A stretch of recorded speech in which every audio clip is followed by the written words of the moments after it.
This is the Build Zone podcast. 1, 2, 3, 4. Welcome to episode 134 of the Build Zone podcast. My name is Allison Jackson, joined by my co-host, Mike Maloney, over there in his big headphones. Our presenting partner is the Rowley Agency, and our lightning round sponsor is Bald Hill Builders this month. So we're proud to have both of them on board. A lot of times for our sponsors, we like to kind of highlight some of the work they're doing on social media. So Eric Corner is the area vice president of the Rowley Agency. He posts every day.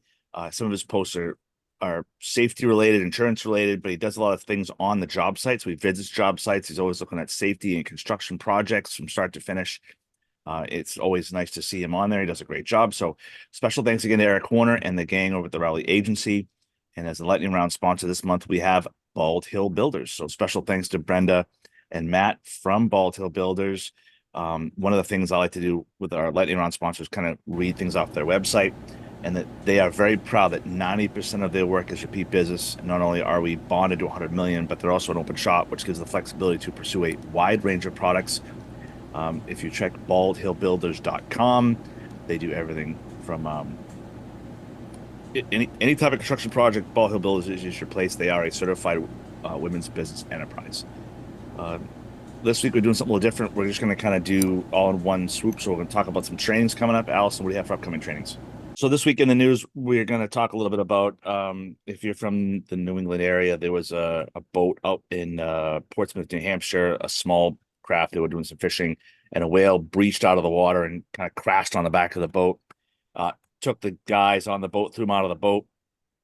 Kind of my worst fear, being out in the ocean like that and being on a smaller boat, a 15-footer, 20-footer. What are your thoughts on that? I saw that and I almost threw up. Yeah. That was, and like you see the fear in the kid's eyes on the other boat where someone's filming and he's like starts going like, yes, like one of my worst fears easily. Because what are you gonna do? What are you gonna do? You fall in the ocean, you fall in the whale's mouth or something, and then you're that guy in that book. Yep.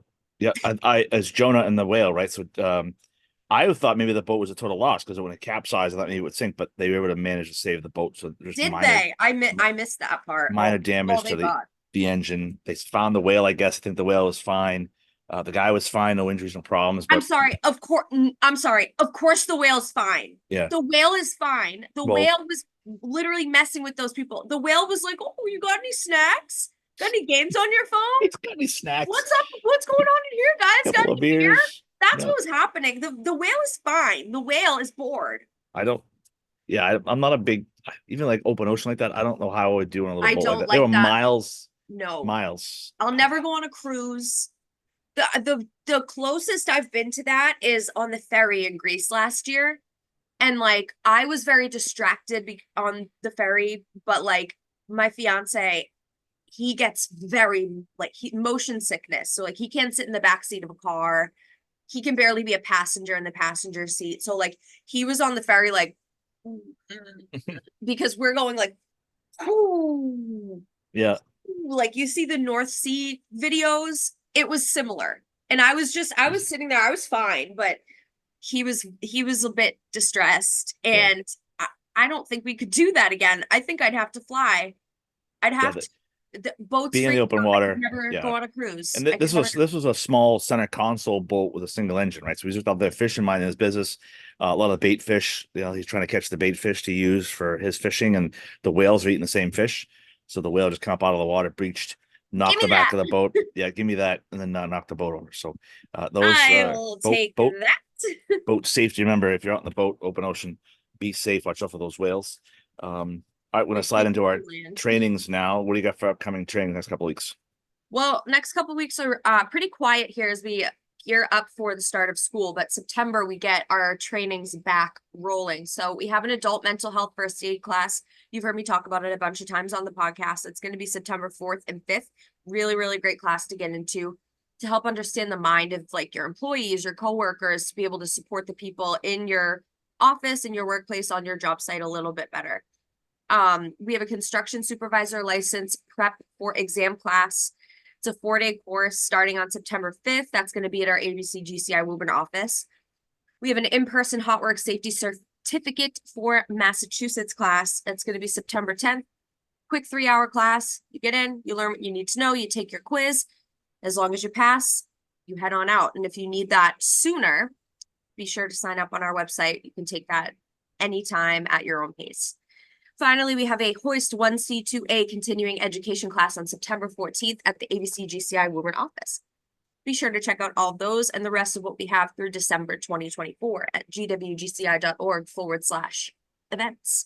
We'll be sure to put the link in the video when we do the video portion. And this week in the news, sponsored by Energy Electric Contractors, Patriot Benefit Services, Metro Walls, Veterans Development Corporation. In the news this week, we have a survey. So if you have an employment opportunity at your firm, take the survey. You can find the link for the survey in the newsletter that went out on Monday.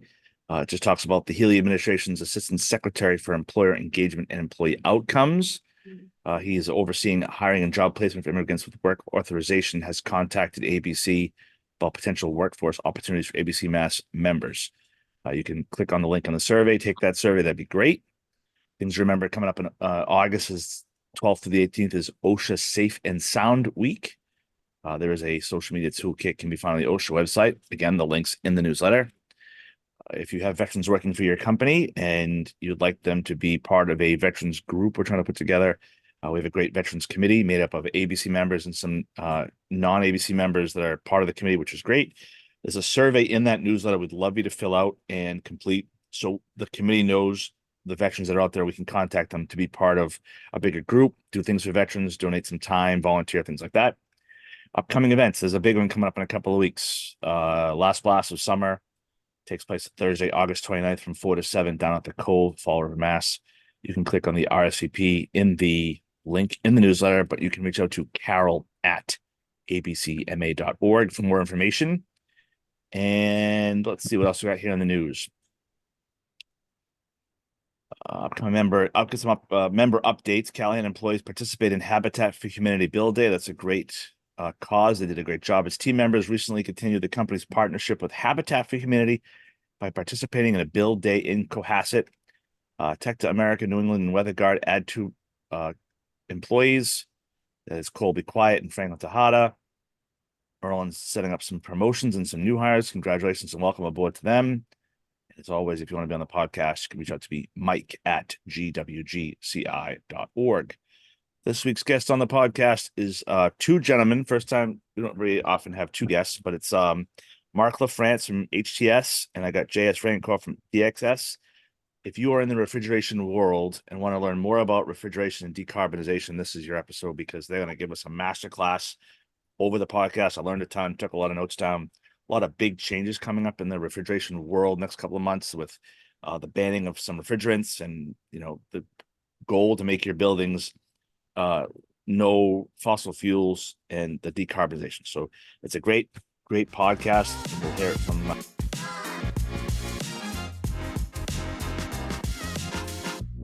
We are excited to welcome to the podcast tonight a couple of gentlemen who are ABC Masters members. We've got Mark LaFrance, principal from HTS, and we have JS Rancourt, the principal from DXS. Gentlemen, welcome to the podcast. We don't very often have 2 people on the podcast, so we don't have any confusion. We'll let JS go first. He can introduce himself, and then we'll let Mark, and then we'll go from there. We got some great things to point out. If you're not following these gentlemen on LinkedIn, it's very important that you follow these gentlemen on LinkedIn. They know a lot about the refrigeration world. They know a lot about the air conditioning world. So this is a good episode to listen to. So JS, take it away. Hey, perfect. Thanks, Mike. Thanks for having us on the podcast. So yeah, my name is JS Rancourt. So I'm with DXS. We are the reps for a few large HVAC manufacturers, namely Daikin. So we are the Daikin folks in the New England area. We also represent a few other manufacturers, mainly around the heat pumps, but also ventilation with energy recovery and things like that. And we're more and more getting into domestic hot water heating and all of that. So I'm from Canada originally, so I just east of Montreal in the Eastern Townships, but I went to engineering school near Toronto, but I've been here now for almost 8 years. This marks my 8th year here in the New England area, which I love. I lived in Boston for a while, but now for 2 years I've been in the beautiful little suburb of Somerville, which I enjoy. So yeah, I specialize in air source heat pumps, but in the past 5 years, very much in the topic of refrigerants, which I'll talk about a little bit today. But lots of involvement in that exciting topic, and that's who I am. I'll hand it off to Mark. Are you a converted, are you still a Toronto fan, or are you a converted Boston fan now? Well, being born and raised in Quebec, I have no, I can't believe you're making me say this on a podcast here in New England, but I have family allegiances to the Montreal Canadiens, and that can't be touched. But the other sports, I'm local for the others, but that one I can't touch. But All right, and then at least a lot of Yankees fan. That's the only Montreal's No, you're one good. thing, but Yankees, we're not Yankees fan. Okay, we're very excited to have Mark LaFrance with us. Mark, tell us about yourself and what you do for the company. Yeah, thanks, Mike. We appreciate you having us. So, Mark LaFrance, I'm a principal at HTS. We HTS are a sister company to DXS. Our focus within the construction industry is we are a manufacturer's rep, so we're ultimately a supplier of what we refer to as applied HVAC equipment. So we're providing HVAC equipment on projects, and it's generally equipment that is designed and applied and selected specific to each individual project. So there's a process involved. It's really something that requires an actual human brain to get involved about selecting equipment. So we support building designers. We work with building contractors that actually install equipment. We work with building owners. JS and I are both sales engineers, so we both have an engineering background. I went to the University of New Hampshire, studying mechanical engineering, and applying that as a sales engineer, where we get to kind of use a little bit more of like a business acumen applied version of engineering. So, Love it. So All right, and then yeah, that's amazing. And then so one of the things that we do on the podcast, we had a little pre-call first, and you guys were firing so much good information at me that people may be paying attention because this is good stuff. The first thing we'll talk to is Mark, right? One of the things that really piqued my interest was the decarbonization piece that you had mentioned in a kind of a pre-call. For those that don't know what that is, and people may want to know, especially if you're in this world, what is that, and how can you help them with that? Sure. Yeah. So a couple common buzzwords we're hearing these days are decarbonization and electrification. So this is specifically applying to buildings in this context. So we're talking about how can we decarbonize buildings? How can we electrify buildings? So take a step back first. Decarbonization, electrification, are those the same thing? Are those two different words? Really, electrification is the concept of applying or converting existing systems that would generally burn fossil fuels. So the easiest is you think a boiler is burning natural gas. The conversion of this type of equipment to something that uses electricity as its power source. And most commonly, that's modern heat pumps. So using heat pump technology to do heating. And that would generally be building heating, so heating for comfort, but it's also domestic hot water production for producing that water that we use for showers and hand washing, dishwashers and dryers and all of that. So if you look at decarbonization can and generally does include electrification. So it's how do we reduce carbon consumption? That's your decarbonization. It ties together with electrification, but decarbonization can also be other ways of just simply reducing the amount of carbon that's consumed. So an existing building that utilizes fossil fuels, that uses natural gas to heat the building, you could decarbonize by putting a better schedule in place that sets the building to be unoccupied during more hours where there's people not there, so you're not wasting fuel. So you can decarbonize a building without electrifying it, but generally speaking, the two terms are used a little bit interchangeably. And the general concept is we want to reduce the amount of fossil fuels that are being consumed. The ultimate goal is reducing greenhouse gas emissions, whether that's directly out of building or. And with all the talk about existing buildings, how does that relate to some new construction things? Yeah, so new construction is essentially already on a path to correct this. So with new construction, most new building designs, both mandated by code, but also decisions by owners, they're electrifying new buildings. So most new buildings are going down a path of being able to heat using electrified sources. So new buildings, I'm going to say that that's somewhat on autopilot. There's a good path, there's a good plan for new buildings to use technology to do that. It's really the existing buildings that decarbonization and electrification are going to consume a little bit more time and resource on. So a quick statistic, it's predicted that in the year 2050, which happens to be the same year where there's a generally common goal of being net zero. So buildings being net zero for total consumption, production of greenhouse gases. It's believed that in 2050, about 80% of the buildings that will exist are buildings that already exist today. So we want to take a big whack at what's going to happen in 2050. We have the opportunity to start doing it now. And there's a bit of a requirement to start doing it now. There is scientific data that shows the impacts of greenhouse gases and the trend that we're on. And in order to create a change of doing so, we really need to start doing so now. And we needed to start doing it 20 years ago, but they say the best time to plant the tree was 10 years ago, and the next best time to plant it is today. So we're working on doing what we can now to start moving things in the right direction. So for people out there that may be, maybe building owners, a lot of things to think about when you own a building. How does this affect them, and what is some advice you'd give those business owners? Yeah, so there's a couple different parts to that. So there are some ordinances that are being put in place by certain cities, Boston and Cambridge, to begin with.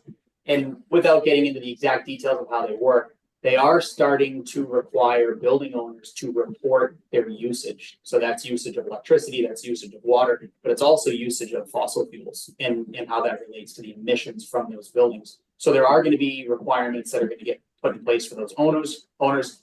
This applies to larger buildings or multi-res buildings that have 15 or more units, is the way they do it. So there already is some momentum from the governments to help create the push to do this. As a building owner, I would think, what do I need to do, and how can I do that in a way that works for my building and works for my business? I mean, at the end of the day, building owners have some responsibility, but they also need to exist as a business and they need to be profitable. So how do you do that, and what's the best way to do it? I think there's a little bit of I don't want to call it a push and pull, but there's two sides that you often hear when it comes to electrifying buildings. You might hear one opinion that says, we need to electrify buildings, we need to get buildings off fossil fuels, and that's our responsibility. We need to stop burning fossil fuels. Well, the reality is when we electrify a building, we're really taking the heating load that used to be covered by fossil fuels, and now we're putting that load on the grid. So the power plants we have that feed our grid are now covering that. Well, if your power plants are fossil fuel based, you've replaced fossil fuel consumption with fossil fuel consumption. Now, the reality is the grid is getting cleaned up, and it will get cleaned up over time, and we can't wait until the grid is clean to now start electrifying buildings. So building design is really being done in a way that prepares buildings for a time where a clean grid can allow buildings to do their heating and operate in a way that's going to be sustainable in the future and reduce the amount of renovation work that's required later. That's amazing. And again, for the times of the podcast, we never had two experts on this. So now we'll ask JS a couple questions because he's got some great advice as well. JS, a lot of talk out there about the HVAC refrigerant transition. I know there's some things coming out next couple of months, but what do you think, with the big phase out that's happening, what's the story on that, and why are they phasing out refrigerants again? Yeah, no, a great question, and I'll tie it into what Mark was talking about, which is in our goal to decarbonize and electrify, we're replacing what would use fossil fuel with usually a heat pump.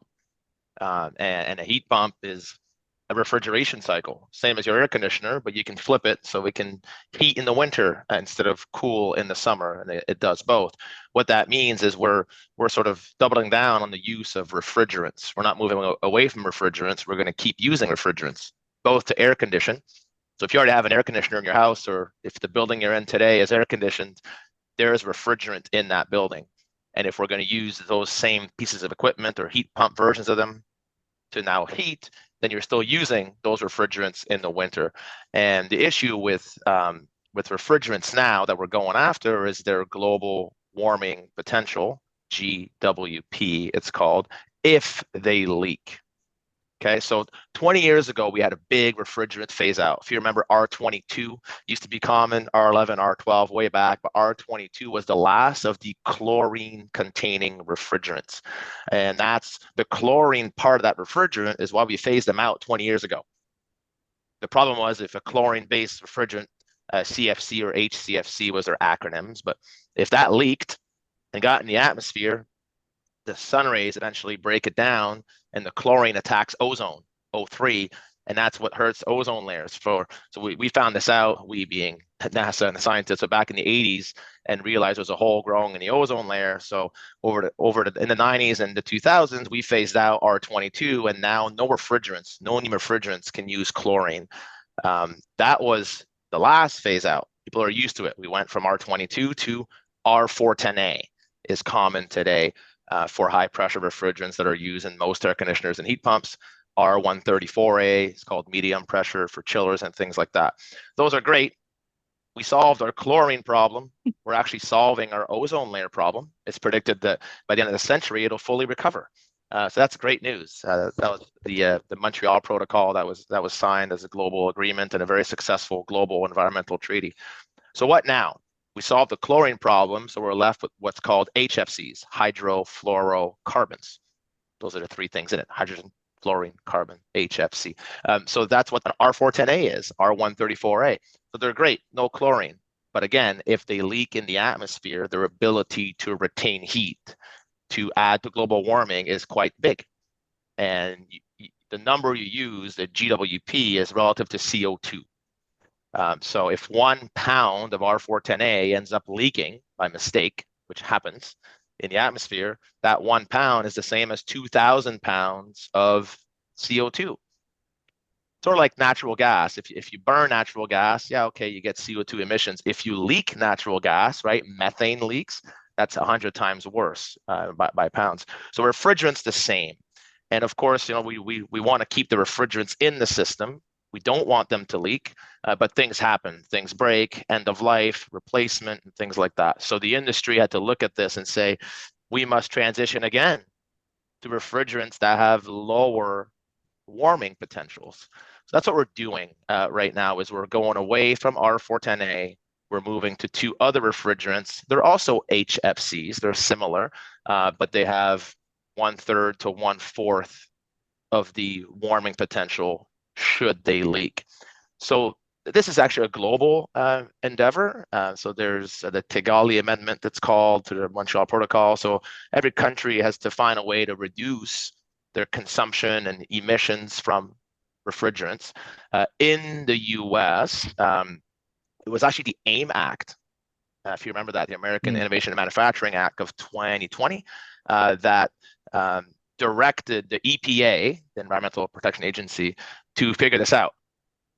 So over the last few years, the EPA is the one that said, okay, we need to federally transition and get rid of R410A. So it's been in the works for a few years. The reason we're talking about it now is because that first rule, they call it, that first deadline is January 1st coming up of 2025. So after January 1st of 2025, you can no longer manufacture or even import from overseas any equipment with these refrigerants, R410A or 134A. There's some exceptions, application-specific industrial data centers, certain types of equipment like VRV, VRF have an extra year. But for most equipment, residential air conditioners, packaged rooftops, chillers, January 1st is a big deadline. So for some equipment that comes from overseas, it needs to land on U.S. soil by the end of December. So some of this equipment, you already can't order it in big quantities. So it's a bit of a scramble, as everybody's trying to, both for manufacturers, but for the industry, to move towards these new refrigerants. And with all this talk, about people's health out there nowadays, how dangerous, how flammable is some of the things you're talking about? And is it better or worse than the natural gas lines we've got running out throughout the buildings? Yeah, no, good question, good comparison. So flammability is the big topic. So why is that? Why are we talking about flammability of refrigerants? So the first thing to point out is that all these refrigerants are technically flammable. That includes R410A. If there is a building fire and R410A leaks in the building, R410A will eventually combust. So we never had a non-flammable refrigerant in the first place. R410A can burn. However, ASHRAE, that makes a lot of the standards around the HVAC industry, they have 4 classifications for flammability for all refrigerants. And R410A and R134A, what we're used to, has always been the lowest classification of it. It's called the non-flame propagating class at a certain ambient. You test it and all that. So we've been in that class for years, and all of our building codes and all the rules about refrigerants and where you can put it and how much, we're all based on that class. Now we're moving to the second class. So it's one class higher on the flammability scale.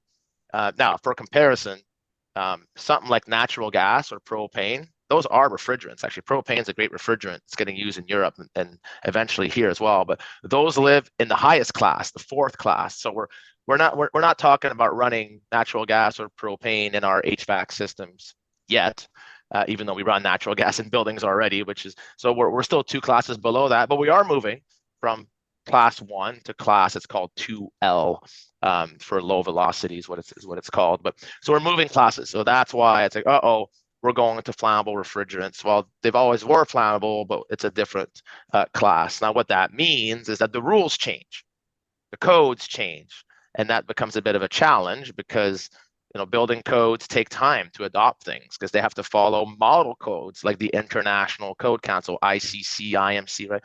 And they have a lag because they have to wait to adopt certain standards by ASHRAE. So it takes a while. And in Massachusetts, where we have a building code incoming that's now going to adopt all these latest rules, and it's tricky because you can't actually use the new refrigerants on today's building code, 9th edition code. You can't. We got to wait for the 10th, and even that had to be amended. It's something we've been working on with the state and all of that. So that's a flammability topic. Yes, we're moving up a flammability class, but no, we're not going from something that's 0 flammable to propane. We're making sort of an interim step. And you mentioned that transition taking place at the end of the year here. What's going to replace the 410A, and what's the rest of the world doing? America's doing their thing. What's everybody else doing out there? Yeah, no, good question. So there's 2 refrigerants that are going to be replacing R410A. They're called R32 or R454B. Now, Europe and the rest of the world has all transitioned, not all. The parts of the world that have already moved away from R410A, there's Europe and Japan and other places, they've gone to R32. Now, R32 is a simple single component refrigerant. It's not a mixture. As a matter of fact, R410A is made up of 50% R32, 50% something else, R125. So we're kind of taking out the mixture and sticking with R32. That's what most of the world has done. It's what part of North America would do. But since then, recently, there's another refrigerant that was developed, 454B, which will also become prominent, especially in some package systems and chillers and self-contained. So there'll be a bit of both. Both those refrigerants are in that other class, of flammability. So we're going to see a mix of both. And the one thing I like to add on the flammability topic and R32 and R454B, these 2 refrigerants, is why is it that we had to change flammability class? Why are they more flammable? I like to explain this because the reason is, without getting too much into chemistry, it has to do with how stable the chemical is, the molecule is, stability. It's the fluorine content of it, but just stick to the stability of it. The reason is, the more stable the chemical is, the less flammable it is. It's hard to ignite. So that's good. We like stability because it's less flammable and it's safer. Great. But the more stable it is, if it leaks in the atmosphere, it stays there longer, which means it can entrap more heat over the next years. So its warming potential, its potency for global warming is higher. So that's why we have to move to slightly less stable refrigerants. We got to jump a flammability class because if they leak, we don't want them to last too long up there. That's where it comes from. It's like a master class in refrigeration and the decarbonization. This is like a 20-minute master class. So the people out there that may be listening and want to know may have questions about this. Maybe they have questions about the transition, or they have questions about the decarbonization. Mark, what's the best way to get a hold of you if somebody has any questions?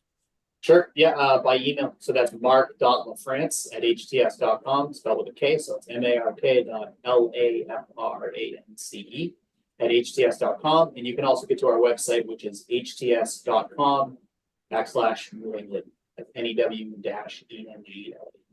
Awesome. And then JS, same question. If someone wants to get a hold of you and then ask questions, because I'm sure people listen, it's like, I had no idea this was coming. I had no idea this was happening.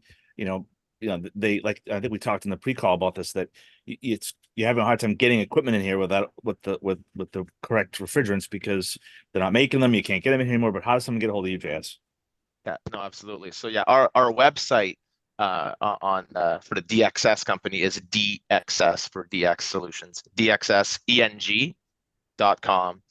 So DXSENG for engineering.com. On that website, we have a link for our refrigerant transition team. And on there's a bunch of things posted. You can ask questions and things like that. I can be reached at js.rancourt, my last name. So RANCOURT. At dxseng.com. So, but yeah, we've built a little landing page on refrigerants for the transition with more background and story and links to the rules by the EPA, links to ASHRAE and their standards, and some quick fact sheets. So there's some resources there. There's lots of good resources out there for folks in the HVAC industry. AHRI there's a good link there for technicians in the field about these A2L refrigerants. That is the flammability class A2L. You'll hear that a lot. Hey, about A2L refrigerants? Those are the refrigerants we're talking about. That's their flammability class. That's R32 and R454B. They're called A2L refrigerants. How to handle it. So some of the tools need to change, and some transport rules and limitations. So there's some good resources there for those in the field as well, as to get ready for when these are going to come in, because starting in January, it's going to shift really quickly.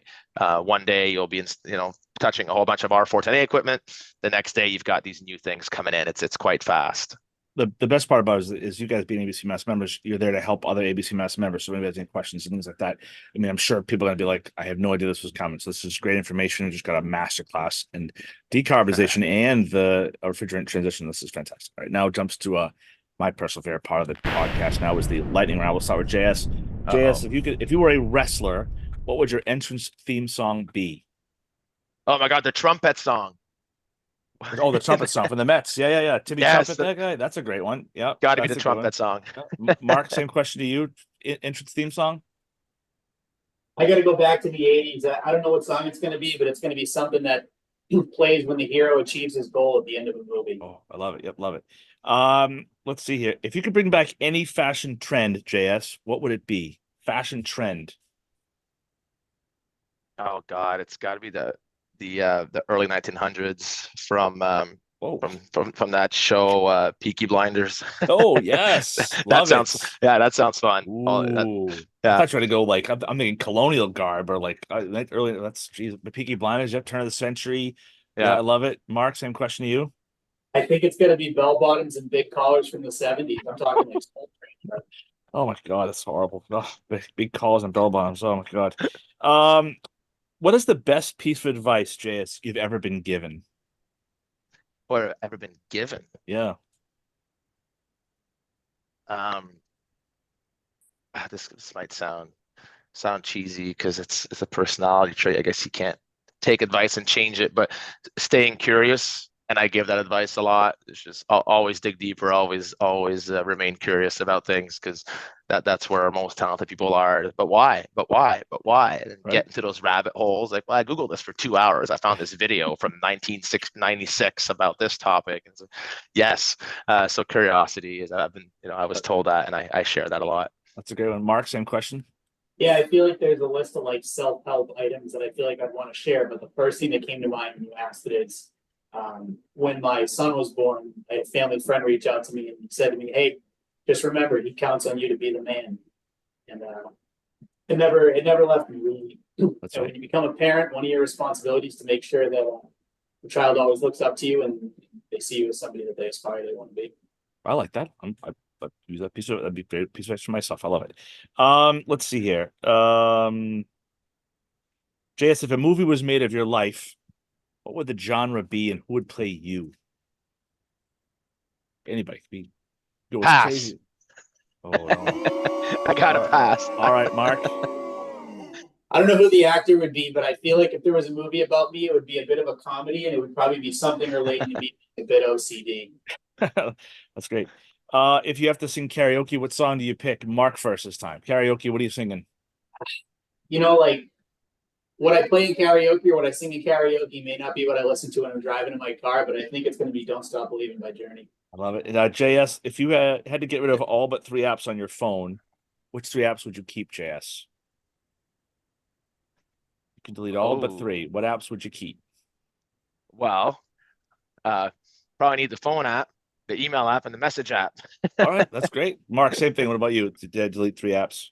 Well, if you take business aside, I'm gonna want my music, so I think I'm keeping Spotify. And I think I'm scratching my other 2 apps. I think it'd be great to get off the grid one day, so that's my first step. Yeah, no, I agree with you. JS, if you were to compete in the Olympics, what would you compete in? Oh, I'm a big golfer, so that'd be a dream, but All long past. Mark, what do you think? Give me the luge. The luge. Oh yeah, that'd be great. What was your favorite food to eat as a kid? And do you still well, no, sorry, reverse that. What food did you hate as a kid but love now? JS, what do you got? Onions. Hated onions as a I kid? used to hate it, now I put them in everything. Mark, same thing. Yeah, I was a really picky eater as a kid, and I eat everything now. But I think it's got to be tomatoes. I couldn't get them near my mouth, and I don't want to be. JS, you're a dog or a cat person? Cat, actually, born and raised with them. Yeah. Mark, worst job you ever had? Don't say HTS and DXS. I worked for a period of time in a machine shop, and it was a great experience. But I don't know if I can push buttons all day, so that was my least favorite. JS, favorite meal to cook and why? Oh, it's an oil and garlic Italian pasta with some spicy meat that my family's made for years that I love to make. If somebody says make something, that's my go-to every time. I love it. Mark, same thing. Favorite meal to eat, cook, and why?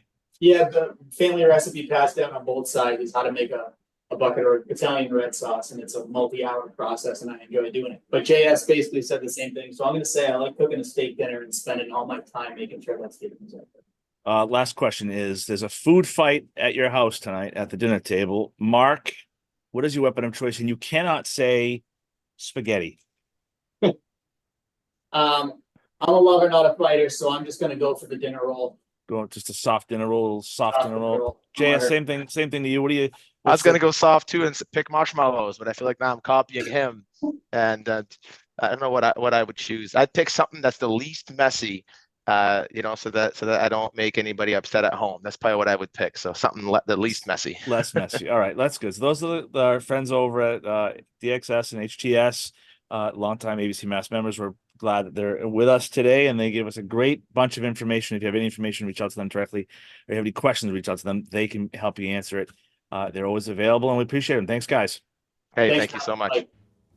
Mike.